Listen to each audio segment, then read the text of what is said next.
You have that poor guy, ex retired Marine in New York, 24 years old.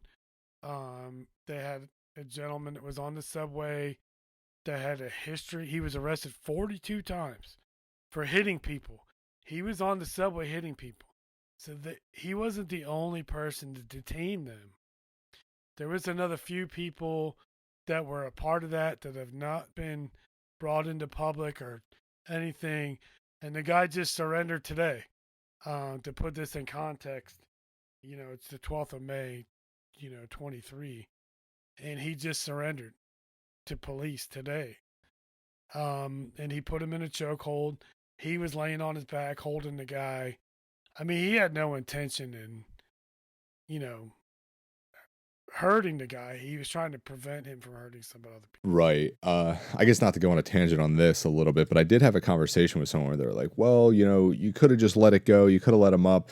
And I'm like, and this is a person that didn't train at all. So it was kind of like, it's hard to portray, but I'm like, you just can't. Like, if this dude is an active threat, you have him in a hold, say he's in a chokehold, he's still squirming. To me, in a person that is trained, if someone's still squirming, I don't have the choke on right. It's not something is going wrong to where it's just not working, because a proper chokehold will, and we can get down the whole rabbit hole of chokehold versus stranglehold, but like they go out and they're asleep. That's the end of it. Like, if they're not asleep, then it's kind of like, hey, I'm doing something wrong. I should readjust, maybe do it harder. Like, the fight is still on. So for someone to just say like, oh, just let them up, and like, no, like, if I let you out, I'm in a bad position, because in that situation, he has them in a rear naked choke. So if I was to just let him go, I'm in a terrible position. Like, that is not a Yeah, you're laying on your back. Right. But also, too, I think that there's misinformation because, yes, we call it a rear naked choke. It's not a choke. Right. You're cutting off the blood supply. It's a sanguination, is what it really Exactly. is. So you're preventing blood flow from flowing, and that causes the person to pass out because they're not getting the nutrients from the blood into their system. So yes, in a way, you are restricting. You're restricting oxygen by not allowing blood flow. Right. You agree with that? So, a stranglehold, you're just taking their breath away. And Right. anybody that trained on the ground, they know the difference. Maybe not the guy that's first coming in, Right. but then it's like, hey man, you don't have that right. You know, you're taking their air, but we're not taking their air. Right. Because when somebody's got a chokehold on you, you basically just start blacking out. Yeah, and it working properly and done well, it can happen very quickly. So Oh, it's quick. yeah, which is why when this dude keeps, and I don't know all the facts of this case and stuff like that, but Yeah, like, I don't. Yeah. but like, if you keep squirming around and you're moving, in my head, the choke is not on. It's not done right. Like, whether it's me or something else. So like, that's where maybe to play devil's advocate, he should have moved to something else. He should have rolled him on his stomach and done like an arm triangle, or not an arm triangle, but like done an arm hold of some kind. Done something like that. But again, it's so much easier to play devil's advocate from the outside. But in that situation, if you got that choke on and that's what you got, you're fighting for it. I mean, the guy keeps moving, like, you're gonna keep squeezing harder until he stops Yeah. moving. And I mean, it's kind of it's kind of ridiculous, but Well, I mean, you got to also too remember when your adrenaline starts flowing. You know, like yeah, I mean, you're in the Marine Corps, you get a certain amount of training to apply towards a confrontational situation, right? We don't know if this guy trained before, after, whatever. That's another story. exactly. But the more you train on the ground and you get the refine the technique, it does happen fast, a lot faster than people think. Oh yeah. If it's on, it's on. But there's also other factors in that. Is the guy on drugs? That's what I Is was he gonna so say. amped out? I would like to see the autopsy of why he actually died, like what the actual cause is, because like you'd have to hold someone in a rear naked choke for a significant amount of time to actually kill them. Like you could, I mean, if you hold it for long enough, you could start doing brain damage. You go down that whole route because they're just not getting blood. But for them to like actually die that quickly is there's got to be other factors. Well, now maybe he had a heart attack. Maybe he's on a ton of drugs and he had a heart attack at the time. Yeah, well, Like, the other thing is too is he could have had a blood clot. So whenever you, even when you're practicing on the ground, you have to be really careful, especially with older athletes that are in there, because as we get older, we do get health problems. sure. You could have a blockage somewhere. I mean, you don't even know. So you have to be really safe and sane when you practice that. You don't know if this guy if he's living on the street, how much medical help attention is this guy getting? Like, In New he's not York, doing probably all of maintenance. it. Maybe, yeah, but I mean, you're not doing maintenance. You're not on blood pressure medicine. You're not on cholesterol medicine. You're not on, that's another subject all the way. But you're not getting tested to know, okay, hey, you might have a blockage, somewhere.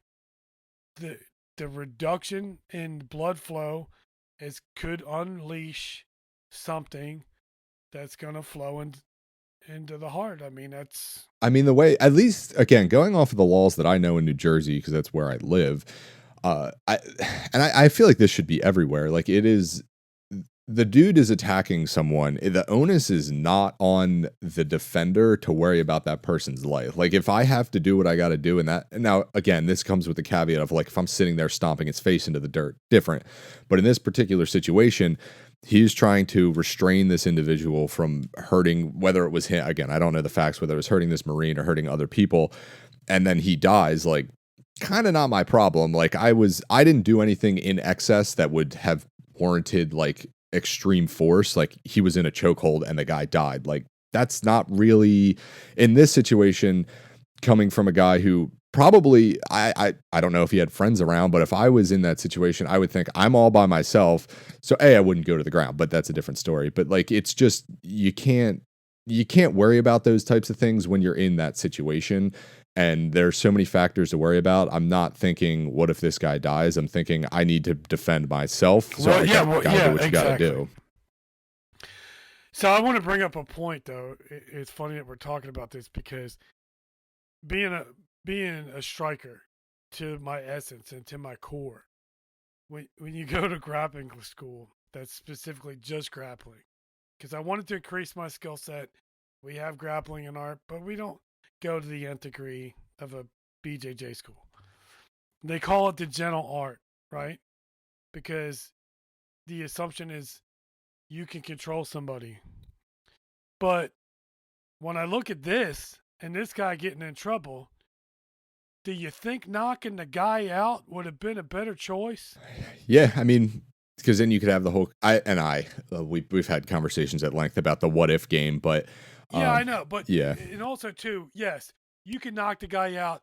He could hit his head, and that could be another whole thing of other things. right. You know what I'm saying? But if I knock you out, you're done. Maybe he should have just put him to sleep and left it at that. But he was still being responsible by not putting him to sleep, by not knocking him out. You know, he was probably being conscious of the situation and trying to put the right amount, showing the right amount of force against force and what he did.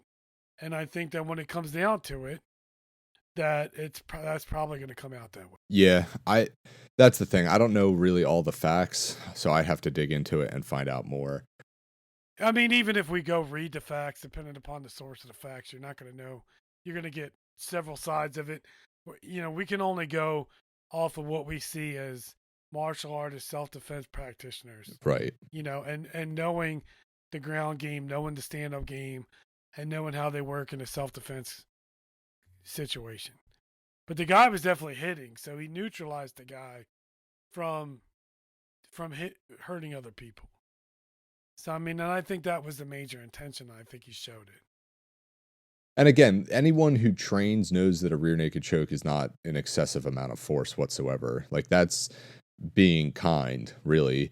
I mean, most chokes are being kind. Some of them do suck. Don't get me wrong, but they're really not meant to hurt someone in that aspect. Right. So it's I wouldn't. I'd be like, it's not his problem. But Well, I mean, pain compliance, is short of striking somebody or short of choking somebody, right. or you know what I'm saying. Hmm. So putting him in a wrist lock, cop lock, whatever, But you're not in the best of situations sometimes when you do that. Is there a video out there of this, like from There is front a to video. back, Yeah, off the front? there's definitely I've seen videos of it because it definitely you have to remember it's in the subway, so it's in a very small confined area with seats on both sides. Yeah. I mean, I've been in a fight in a bus. I mean, it's easy to get bowled over, knocked into a seat, bent over. I mean, it's not easy. Yeah, I mean that's something we could talk about too, is like different areas for fight, like different spaces, Your because that's footwork's limited. exactly. Yeah. I mean, we were always trained. We were always told, "Hey, go do your forms in the subway platform. Go do your defense maneuvers and kempo techniques in a phone booth. In that small an area or a bathroom. There's and one of the Bourne movies was really cool because I'm seeing all this kempo stuff coming out because they're fighting in a bathroom. And I'm like, that is just sick because you know what? That's how it's going to come down. It's going to be nasty, dirty. Yeah, there's so many hard points in a bathroom. It's all tile, it's all porcelain, it's all metal, whatever that stuff's made, whether it's steel or aluminum piping and Yeah. stuff like that. I mean, it's all hard. So no matter if you fall, get thrown, or get shoved into something, I mean, it's not like a dining room where there's not a lot of stuff. There's just hard places everywhere in there, and that's probably where most people are would be confined spaces like that. Would be a place where people would go after people.